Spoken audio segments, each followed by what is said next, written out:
मित्रांनो, लग्नानंतर होईलच प्रेम या मालिकेच्या आजच्या भागामध्ये नंदिनी ही काव्याचा हात पकडून तिला रूममध्ये घेऊन येते। तेव्हा लगेचच काव्य विचारते, काय झालं ताई, तू माझा हात धरून मला ओढत घेऊन आलीस?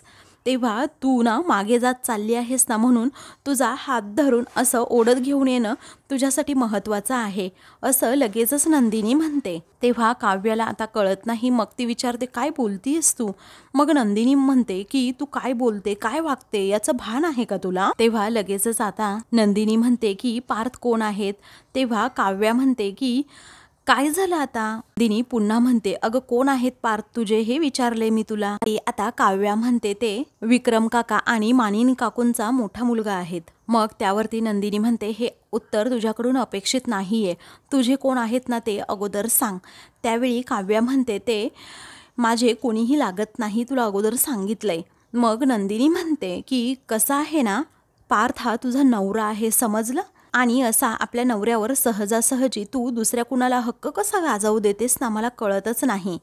अगं साधा आरुषीने तुझा दुपट्टा घेतला तरी तू किती चिडायचीस, रागवायचीस, आणि पार्थला तर तू जवळजवळ रम्यावर सोपवलं आहेस। काव्य आता विचारते, मग? त्यावरती नंदिनी म्हणते, मग काय? अगं पार्थ बरोबर तुझं लग्न झालंय, ती रम्या कशी वागते, काय वागते, याकडे तू लक्ष द्यायला नकोस का? त्यावेळी काव्या रागातच म्हणते, हे बघ ताई, तुझं बोलून झालं असेल तर मी सांगते, रम्याला पार्थच्या बाबतीत काय करायचं वागायचं ते काहीही करू देत, मला फरक नाही पडत। आणि तिला पार्थला घेऊन जायचं असेल तर घेऊन जा म्हणावं, आणि त्या दोघांना एकमेकांशी लग्न जरी करायचं असेल ना, तरीही मला काही म्हणजे काही फरक पडत नाही, मला त्या सगळ्यामध्ये काहीही इंटरेस्ट नाही आहे। काव्याचं असं बोलणं ऐकून नंदिनीला धक्का बसतो आणि ती रागातच म्हणते, काव्या अगं तू कसं बोलतेस, तुला तुझं तरी कळतं का? काव्य सुद्धा ओरडूनच म्हणते, ताई मी तुला एकदाच सांगितलंय, त्यांना काय करायचं असेल ते करू देत ना, मला काही घेणं देणं नाही आणि काही फरक सुद्धा पडत नाही। तेव्हा नंदिनी म्हणते, काव्या हे जे तुझं वागणं आहे ना, ते अजिबातच बरोबर नाहीये, तू अगोदर माझ्या प्रश्नाचं उत्तर दे बरं। तू सतत अशी हडतूड करून पार्थ बरोबर बोलत असतेस ना, त्यांना कधी चहा करतेस ना कॉफी बनवतेस, धड बायको म्हणून सुद्धा वागत नाही तू त्यांच्याबरोबर, पण आजपर्यंत कधीतरी ते वाईट वागले आहेत का तुझ्याशी ते? तेव्हा काव्य एकदमच गप्प होते आणि म्हणते, हो ठीक आहे ना, ते वाईट नाही वागले। त्यावेळी नंदिनी म्हणते, अगं मग झालं काय नक्की? जो माणूस तुझे सर्व टोमणे झेलतो, तुला सांभाळतो, तुझे सर्व टँट्रम सहन करतो, मग ते साधी गोष्ट सुद्धा डिझर्व नाही करू शकत का? त्यावेळी काव्या आता लगेचच विचारते, जसं की? मग आता नंदिनी म्हणते की जसं की पार्थ हे बाहेर झोपतात, ते बरं दिसतं का, असं नंदिनी आता लगेचच तिला जाब विचारते। तेव्हा काव्याला धक्का बसतो, मग आता लगेचच ती विचारते, काय ग ताई, तुझं आणि जीवाचं चाललंय ना सगळं व्यवस्थित, मग आमचं सोड ना, कशाला उगीच तो विषय? तेव्हा नंदिनी म्हणते की सोड दे ना विषय, मी सोडते, तुला विषय वाढवायचा नाहीये ना, मग मी सोडतेच, पण एक गोष्ट तुला सांगते काव्या, आपल्याबरोबर चांगलं वागणाऱ्या माणसाशी आपण वाईट वागणं ना पूर्णपणे चुकीचं आहे। निदान माणुसकी म्हणून तू त्यांना बेडरूममध्ये नाही झोपू देऊ शकत का? त्यावेळी काव्या म्हणते, हे बघ ताई। त्यावरती नंदिनी म्हणते, काव्या प्लीज ग, ऐक ना माझं जरा। त्यावेळी आता काव्या लगेचच म्हणते, ताई मला खरंच पार्थमध्ये काही एक इंटरेस्ट नाही आहे, असं म्हणून ती रागातच रूमबाहेर पडते। तर नंदिनी लगेचच काव्या पाठोपाठ जाते। तेवढ्यातच रम्या आता काव्याला धडकणार असते, मग आता रम्याच ओरडते, अगं काव्या काय झालं? तेव्हा काव्या तिच्याकडे दुर्लक्ष करते आणि लगेचच तेथून आपल्या रूममध्ये जाते। तेव्हा आता रम्या लगेचच म्हणते, नंदिनी अगं मी माझ्या स्टाईलने फोडणी दिली आहे हा। मग आता असं म्हणून ती नंदिनीकडे पाहून हसते। तेव्हा नंदिनी लगेचच तेथून जाते। त्यानंतर नंदिनी किचनमध्ये येते आणि म्हणते, आता किचनमध्ये कागद कोणी आणून ठेवले आहेत, जिथे बघावा ना तिथे आपला पसाराच असतो नुसता। तेवढ्यातच जीवा आता तेथे येतो। नंदिनी आता कचरा व्यवस्थित टाकत असते, तेवढ्यातच ती समोर जीवाला पाहते। मग जीवा नंदिनीने पाहिलं म्हटल्यानंतर खाली नजर करतो आणि तिच्याकडे पाहतो। नंदिनी त्याच्याकडे मात्र दुर्लक्ष करते आणि पदर खोचून लगेचच स्वयंपाकाला लागते। जीवा लगेचच फ्रीजमधून एक बॉटल काढतो आणि म्हणतो, नंदिनी अगं किती काम करतेस, पसारा आवरतेस, सगळं अगदी चकाचक ठेवतेस, तू दमली असशील ना, जरा पाणी घे ना, असं म्हणून तो आता तिला बॉटल देतो आणि म्हणतो, पाणी पी की। परंतु ती बॉटलला हात सुद्धा लावत नाही. ती जरा रागातच त्याच्याकडे पाहते. मग आता तो विचारतो, ग्लास हवा असेल ना तुला? तो आता पाणी पिण्यासाठी खूपच फोर्स करत असतो. ते पाहून आता नंदिनी आता ती बॉटल हातात घेते आणि त्यावर सॉरी असं जीवाने लिहिलेलं असतं. मग आता ते पाहून ती जीवाकडे पाहतच राहते आणि रागातच ती बॉटल तेथे ठेवून ती आपलं काम करू लागते. तो आता प्रेमानेच म्हणतो, अगं घे ना पाणी. पण नंदिनी आता रागातच त्याच्याकडे पाहत असते आणि त्याच्याकडून ती बॉटल घेत सॉरी असा जो स्टिकर त्याने बॉटलवर लावलेला असतो ना तो काढते आणि डस्टबिनमध्ये टाकते आणि मग नंतरच त्या बॉटलमधलं पाणी पिते. तेव्हा जीवाला जरा बरं वाटतं की जाऊ दे, थोडं पाणी पिले ना ते महत्त्वाचं. आता जरा भांड्यांची आदळापटसुद्धा ती करत असते. तेव्हा जीवा मनातच विचार करतो की हा प्रयत्नसुद्धा वायाच गेला. आता अजून काहीतरी मॅडमसाठी करायला हवं. त्यानंतर तो मनातच विचार करत असतो. तेव्हा लगेचच तो नंदिनीला म्हणतो की ऐक ना, अगं जेवणासाठी जरा वेळ असेल तर 1 कप चहा मिळेल का मला? आता तू लगेचच म्हणशील, ही काय चहा पिण्याची वेळ आहे का? पण चहा पिण्यासाठी आणि माफ करण्यासाठी अशी काही फिक्स वेळ नसते. कारण वाटलं ना आपल्याला तर लगेचच माफ करून सुद्धा टाकावं. तेवढ्यातच कल्पना तेथे येते आणि वहिनी जेवणासाठी काय काय बनवायचंय ना ते सांगा असं विचारते. मग आता नंदिनी म्हणते, तू ना अगोदर साहेबांसाठी चहा बनव थोडा. त्यावरती जीवा म्हणतो, नाही नको आहे मला चहा. तेव्हा लगेचच नंदिनी म्हणते, मला खरं तर बेडरूम आवरायची आहे, परंतु अंडा भुर्जीसुद्धा बनवायची आहे ना, तू अंडी आणि टोमॅटो घेऊन ये बरं तेथून. तेव्हा कल्पना सगळी तयारी तिला करून देते आणि म्हणते, वहिनी हे पहा तुम्हाला बेडरूम आवरायची आहे ना, तुम्ही जा बरं, मी हे सगळं काही करते. त्यावरती नंदिनी विचारते, काय करणार आहेस? कांदा आणि टोमॅटो चिरून ठेव, अंडा भुर्जी तर मीच बनवणार आहे, मी येते हा असं म्हणून नंदिनी लगेचच रूममध्ये जाते. तेव्हा जीवा आता तेथे असतो आणि त्याने बेडवर सॉरी असं नाव लिहिलेलं असतं. नंदिनी त्याच्याकडे पाहतच राहते आणि मग त्यानंतर जीवाकडे सुद्धा पाहत राहते. त्यावरती जीवा हळूच आता नंदिनीकडे पाहतो. ती आता नंदिनीला जरा छान वाटतं, परंतु आता ती तसं चेहऱ्यावर दाखवत नाही. मग आता ती तेथून जाऊ लागते. त्यावेळी आता जीवा लगेचच म्हणतो, मला कोणीतरी सांगितलंय की बॉस इज ऑलवेज राईट. आणि कसं असतं ना, घरामध्ये बायकोच बॉस असते, त्यामुळे तीच नेहमी बरोबर असते आणि काहीही झालं तरी नवऱ्यानेच बायकोची माफी मागायची असते आणि जर नवऱ्याचं चुकलं तर नवरा माफी मागणारच ना, असं तो नंदिनीला म्हणतो. तेव्हा नंदिनी त्याच्याकडे पाहतच राहते. तेव्हा ज्या कापडांनी त्यांनी सॉरी असं नाव लिहिलेलं असतं ना, ते नंदिनी लगेचच असं विस्कटून टाकते आणि त्याच्या व्यवस्थित घड्या घालते. तेव्हा आता जीवा तिच्याकडे आश्चर्याने पाहतच राहतो. त्यानंतर जीवा हा शांतपणे लगेचच तेथून जातो. तर नंदिनी त्याच्याकडे पाहत सुद्धा नाही. त्यानंतर नंदिनी आता बेडरूम आवरते, लगेचच किचनमध्ये जाते. तर जीवा हा किचनमध्ये लपून बसलेला असतो आणि नंदिनी तेथे येताच तो लगेचच तेथून सटकतो. तर आता तो हळूच डोकावून नंदिनीकडे पाहतो आणि मनातच विचार करू लागतो की आत्तापर्यंत नंदिनीला खूप जण सॉरी म्हणाले असतील, परंतु असा अंड्यावर सॉरी लिहिणारा मी पहिलाच असेल. तेव्हा आता नंदिनी ते सॉरी असं नाव पाहते आणि त्याकडे दुर्लक्ष करत जे नाव लिहिलेली अंडी असतात ना, तीच नेमकी जीवासमोरच फोडते. नंदिनीला कशानेच फरक पडत नाही हे जीवा मात्र पाहत असतो आणि म्हणतो, कसली अजब मुलगी आहे, हिला कशानेच खरंच फरक पडत नाही, म्हणजे किती वेळा सॉरी म्हणायचं तरीही ही माफच करत नाहीये. तर नंदिनी अगदी तडातडच ती अंडी फोडत असते आणि जीवाकडे रागातच पाहते. तर जीवा मनातच विचार करतो, काय अरे ही अशी सगळी अंडी ना तडातड फोडून टाकली हिने, तर माझ्या माफीची अक्षरशः हिने भुर्जीच करून टाकली आहे. आता हिला मनवायला काय करू असं म्हणून तो हात असा भिंतीवर आपटतो. तर त्याच्या हातामध्ये जे पेन असतात ना तेच खाली पडतात. मग जीवा अजूनच घाबरतो आणि तेथून लगेचच पळून जातो. नंदिनी तिकडे पाहते आणि तिला समजतं की तेथे जीवा होता. मग आता नंदिनी लगेचच म्हणते, या घरात ना खूप उंदीर झाले आहेत, आता या घरातला उंदीर ना मला सापडू दे, अंड्याचं टरफल असतं ना त्याच्यासारखा असा बंदच करून ठेवते त्या उंदराला.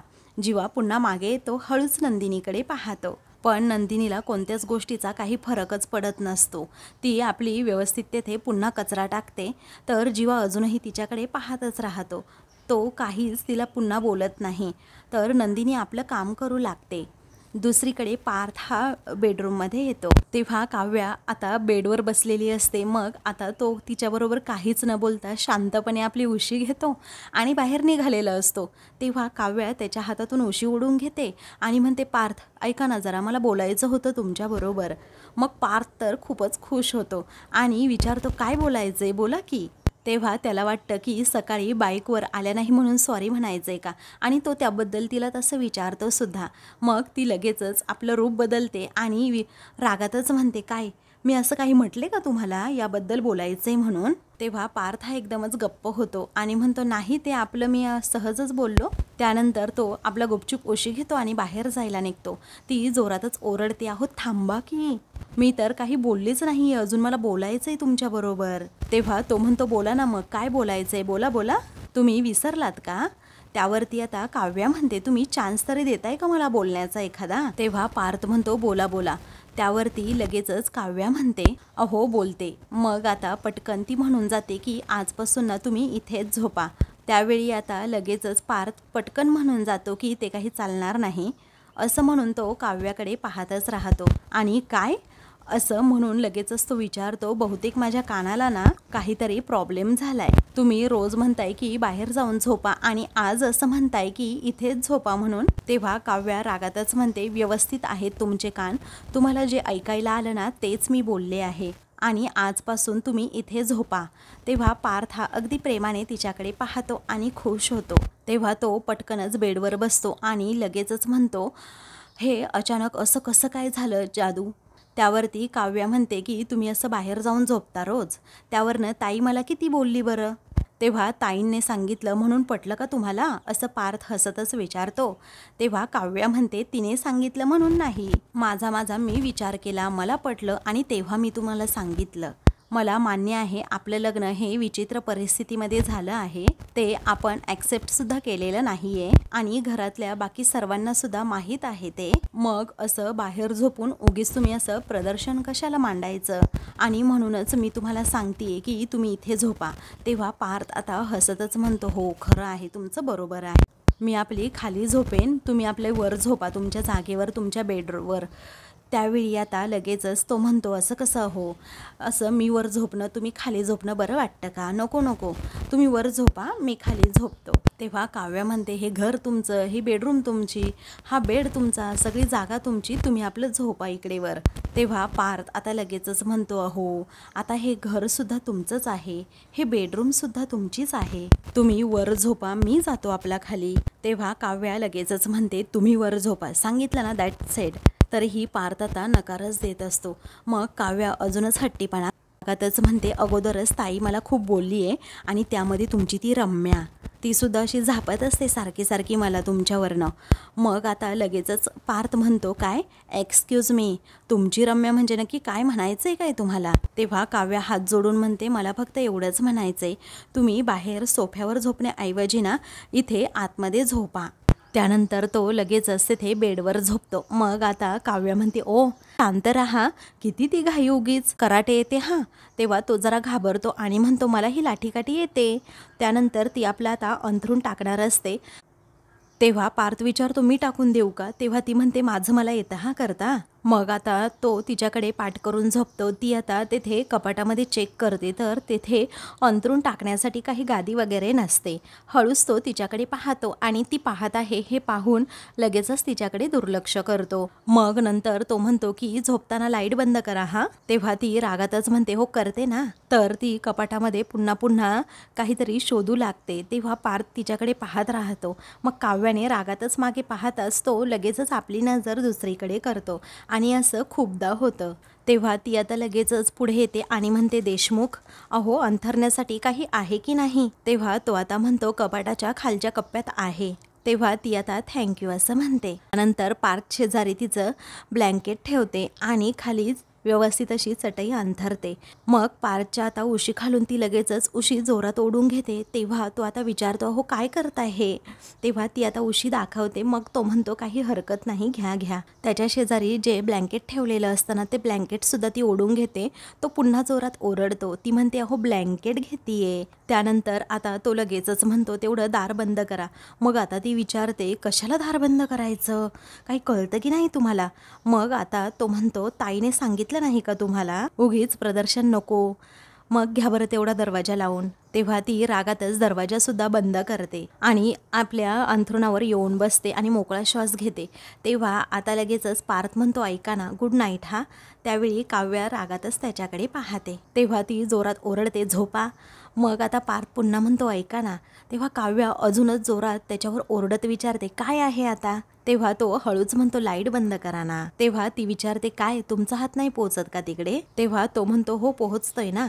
मग आता असं म्हणून तो स्वतःच लाईट बंद करतो. इकडे रम्या आता लगेचच अंथरूण घेऊन बाहेर येते. असं वाटतं की आता तो माझ्या बेडरूममध्ये झोपायला जाईल, म्हणून ती त्याला सोफ्यावर तेथे पाहते तर पार्थ तेथे नसतो. म्हणूनच ती आता आश्चर्याने स्वतःलाच विचारते की पार्थ कुठे गेला असेल? तो वॉशरूमला गेला असेल का? नाही, पण त्याची उशी सुद्धा नाहीये ना इथे. तेव्हा आता रम्या लगेचच मनात विचार करते, बापरे, तो त्याच्या बेडरूममध्ये झोपायला गेला असेल का? आता तिला प्रचंड त्याची चीड आलेली असते की तो बेडरूममध्ये झोपायला गेला. मग आता ती स्वतःला शांत करत म्हणते, शांत राहा रम्या, जरा धीराने घे, म्हणजे कसं होईल ना, तुझ्याच फायद्याचं आहे ते. आणि जर आता आरडाओरडा केला तर काही खरं नाही. कारण अगोदर खरं काय आहे ना, ते नीट आणि व्यवस्थित पारखून बघायलाच हवं.